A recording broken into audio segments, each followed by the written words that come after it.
Assalamualaikum, saya Syed Ahmad dan panel kita Cik Zulaika dan Cik Akilah. Topik perbincangan kita pada hari ini ialah mengenai kesan terhadap politik di Malaysia. Selepas melanda Wuhan di China, wabak COVID-19 mula menular ke Korea Selatan, Iran dan beberapa negara lain sebelum tiba ke Eropah dan Amerika Syarikat. Akhirnya, negara maju yang lengkap dengan infrastruktur kesihatan yang tercanggih dan hadapan kelihatan langsung tidak dapat mengawal isu ini. Pada masa yang sama, perubahan politik sedang terjadi di hampir segenap pelosok dunia memberi kesan terhadap penularan pandemik ini. Di negara kita, kemelut politik selama beberapa hari membabitkan perubahan kerajaan dilihat sedikit sebanyak menjejaskan penumpuan dalam menangani penularan COVID-19. Mari kita tontonkan sedikit pengenalan mengenai penularan wabak ini di negara kita.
So, COVID-19 telah membawa pelbagai kelainan dan perubahan dalam kehidupan seharian kita dari segi sosial, fizikal dan juga mental. Selain itu, ia memberi impak yang sangat luar biasa terhadap politik dan ekonomi negara kita. Apakah pendapat Akilah terhadap kesan COVID-19 terhadap negara kita? Okey, terima kasih Syed. Pandemik COVID-19 memangnya telah membawa banyak kesan dan perubahan terhadap negara kita. Antara kesan yang kita boleh lihat adalah kesan terhadap ekonomi, sosial, kemasyarakatan, keagamaan, pendidikan dan politik tidak ketinggalan terkesan dalam situasi ini. Kawalan hari ini akan mewujudkan sebuah masyarakat yang terpaksa bergantung kepada pemerintah dan ia akan berlanjutan dalam tempoh yang panjang. Contohnya kita ada PKP March, PKPB, PKPD, PKPP dan ia adalah proses yang panjang. Manipulasi data dan informasi daripada pihak kerajaan boleh berlaku untuk mengawal tingkah laku masyarakat. Masyarakat juga akan hilang kepercayaan kepada sistem jika kerajaan gagal menangani krisis ini dengan baik. Tetapi ingin saya nyatakan di sini, sekiranya pasca krisis yang berlaku di Malaysia ini dapat ditangani dengan baik, ia akan lagi parti pemerintah meskipun krisis telah memberi kesan buruk kepada rakyat. Selain itu, kemungkinan juga kumpulan elit politik dan juga kuasa-kuasa besar akan menggunakan pendekatan autokratik untuk menjayakan objektif mereka. Contoh seperti mana yang berlaku di negara kita baru-baru ini. Keadaan politik agak tegang antara pihak kerajaan dan pembangkang juga melibatkan kuasa besar iaitu Agong. Situasi ini akan mencipta masyarakat yang berpandangan mereka tidak memerlukan kerajaan atau pembangkang untuk mentadbir negara dan membangkitkan kemarahan rakyat semasa pandemik ini. Jadi kita juga boleh lihat di sini impak yang ditinggalkan wabak pandemik 19 di dalam video ini.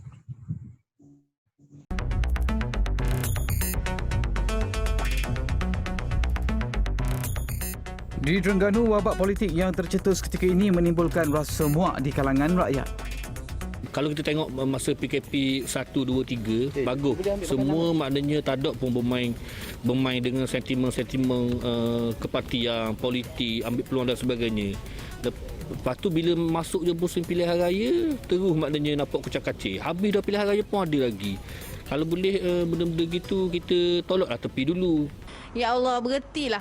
Fokus pada rakyat ni, hak tengah COVID ni. Ni duk berebut jawatan, COVID dah selesai kok. Cuba selesaikan mana-mana hak ada duduk dalam parlimen tu, selesai lu isu COVID ni. Lepas tu, kau anda mungah nak berebut lepas ni bong. Di Sandakan Sabah, pandemik COVID-19 masih meningkat. Ada yang kebingungan dan bosan dengan pergolakan politik negara.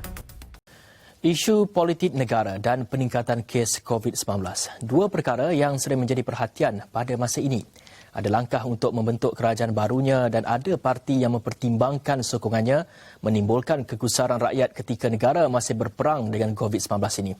Dan semalam yang di-Pertuan Agong Al-Sultan Abdullah Riayatuddin Al-Mustafa Billah Shah mensahirkan keyakinan dan mengajak seluruh rakyat tanpa mengira bangsa, agama dan fahaman politik bersatu padu dan bersatu hati memerangi penularan COVID-19 ini demi keselamatan bersama dan kesejahteraan negara. Ya Kila, kita boleh lihat isu ini sangat hangat dan menjadi satu konflik di luar jangkaan. Tapi sebagai rakyat yang bertanggungjawab, kita berhak untuk memperbincangkan faktor-faktor penyebab isu seperti ini. Ketidakstabilan politik di Malaysia membawa kebimbangan dengan langkah untuk jalan penyelesaian adalah membincangkan faktor isu ini. Pada pendapat Cik Zulaika, apakah faktor utama kepada isu ini? Ya, terima kasih Encik Said dan juga Cik Akila. Saya menjawab persoalan tersebut dengan sepotong ayat dari kalam Allah surah An-Nahl ayat yang ke-90. Bismillahirrahmanirrahim yang membawa maksud sesungguhnya Allah menyuruh kamu berlaku adil dan berbuat kebaikan serta memberi bantuan kepada kaum kerabat dan melarang daripada melakukan perbuatan-perbuatan yang keji dan mungkar serta kezaliman.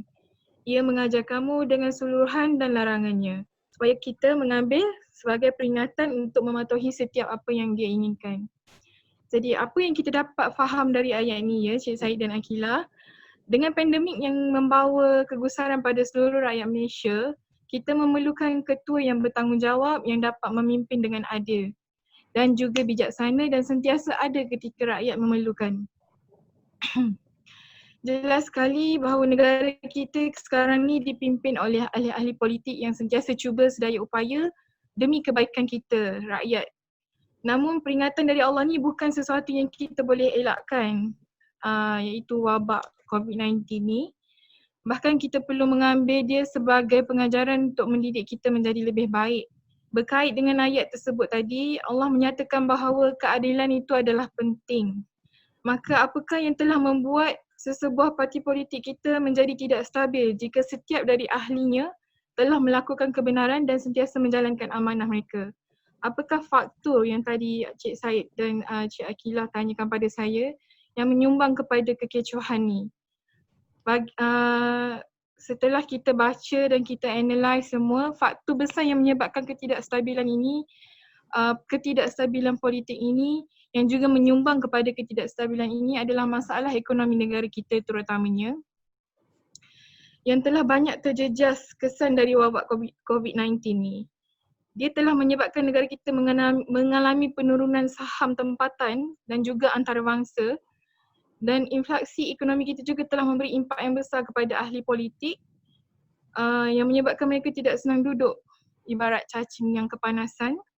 Dan apabila terdapat peluang seperti yang kita panggil a black hole opportunity ni, ada juga antara ahli politik kita yang terasa perlu merebut kuasa. Kesannya terhadap pembangunan ekonomi negara.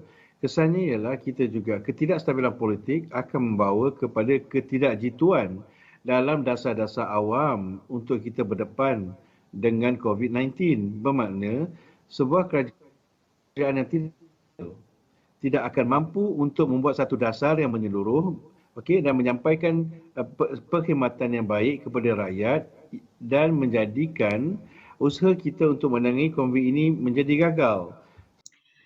Merasakan ekonomi negara kita semakin meleset pasti menyebabkan mereka berasa risau akan keadaan dan kebimbangan rakyat.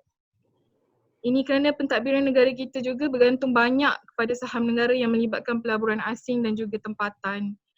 Kestabilan politik dapat memberikan impak yang baik pada pelaburan saham, dan kestabilan ini dapat dicapai kalau ekonomi negara kita berada dalam keadaan yang selamat.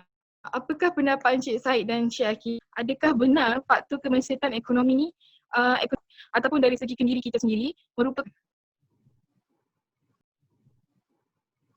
bagi pendapat saya, krisis ekonomi ini tentunya bermula sebagai satu kejutan. Perintah duduk di rumah, langkah sekatan pergerakan dan penjarakan sosial sama ada dikuatkuasakan ataupun secara sukarela telah membawa aktiviti ekonomi terhenti secara tiba-tiba. Gangguan pengeluaran pula menjejaskan rantaian bekalan global.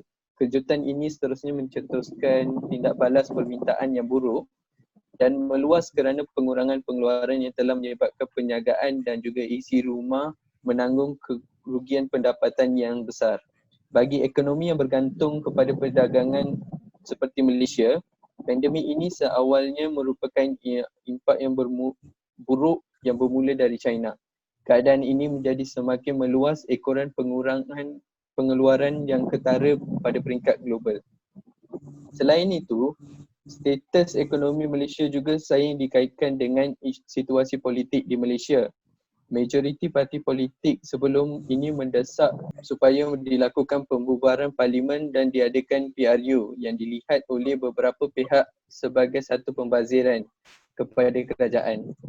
Ketua Unit Penyelidikan Risiko Ekonomi dan Politik Universiti Utara Malaysia, Profesor Madya Dr. Irwan Shah Zainal Abidin berkata jika keadaan politik negara kita dilihat sebagai tidak stabil oleh pelabur, ia akan menjadikan ekonomi semakin teruk. Perkara ini juga sebenarnya perlu difikirkan terlebih dulu berbanding dengan kos jangka pendek bagi pembelanjaan PRU. Bagi saya, apa yang penting pada ketika ini ialah kestabilan politik. Jika keadaan politik tidak stabil, kos yang terbabit sebenarnya jauh lebih besar daripada kos mengadakan pilihan raya. Contohnya kehilangan peluang pelaburan yang bernilai berbilion ringgit, belum lagi dikira kesan peganda yang terlepas daripada segi penciptaan peluang pekerjaan dan pembinaan infrastruktur baru. Ramai di kalangan generasi muda yang berpendapat yang sama. Apakah yang Cik Akila boleh simpulkan supaya kita rakyat Malaysia dapat membantu kerajaan dan sesama masyarakat untuk menangani isu ni dan kekal selamat pada masa yang sama? Terima kasih Zulaikha dan Said. Pada pendapat saya, faktor-faktor yang dinyatakan Zulaikha itu sedikit sebanyak menjadi punca ketidakstabilan politik di negara kita. Menurut Martin Voss, ahli sosiologi di Universiti Berlin berkata, perbezaan dan kuasa membawa kita kepada realiti ketidakseimbangan ekonomi yang membentuk rasa dan pemikiran yang berlainan ketika COVID-19. Contohnya, mereka yang merasakan tidak dilayan dengan adil selama ini akan merasa bertambah tidak adil, dan kumpulan yang selama ini berstatus akan rasa kelelahan mereka Jadi dengan situasi kawalan kerajaan hari ini, saya dapat rumuskan bahawa COVID-19 tidak mengubah politik negara ke arah yang lebih terbuka dan demokratik yang mementingkan rakyat.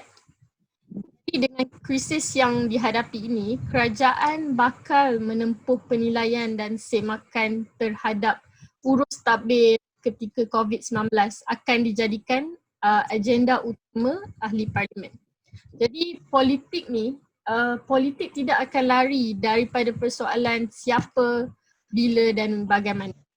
Jadi ingin saya di sini, rakyat dan negara juga dijangka berdepan pelbagai masalah dan cabaran dalam bidang ekonomi. Sehubungan itu, rakyat terutamanya parti-parti politik harus mengelakkan sengketa bermotifkan kepentingan politik kepartian yang boleh mengundang krisis politik tidak berkesudahan dan tidak dapat menguntungkan rakyat. Mereka perlu dan menyokong usaha-usaha kerajaan dalam mendepani cabaran era pasca COVID-19 demi kepentingan rakyat jelata seperti titah yang di-Pertuan Agong Al-Sultan Abdullah Ayatuddin Al-Mustafa Billah Shah sempena pembukaan rasmi penggal ketiga Parlimen ke-14 baru-baru ini. Jadi pemimpin-pemimpin politik sewajarnya mengutamakan usaha membina semula ekonomi negara daripada berbicara isu politik kepartian yang boleh memecah belahkan perpaduan rakyat pada era pasca COVID-19. Ya, terima kasih Syed dan Zulaikha. Terima kasih kepada Cik Akilah dan Cik Zulaikha atas ulasan dan huraian. So itulah dia kesan politik daripada kesan COVID-19 terhadap politik di Malaysia. Dan saya wakil daripada kumpulan kami ingin mengucapkan terima kasih kerana sudi menonton. Terima kasih. Terima kasih.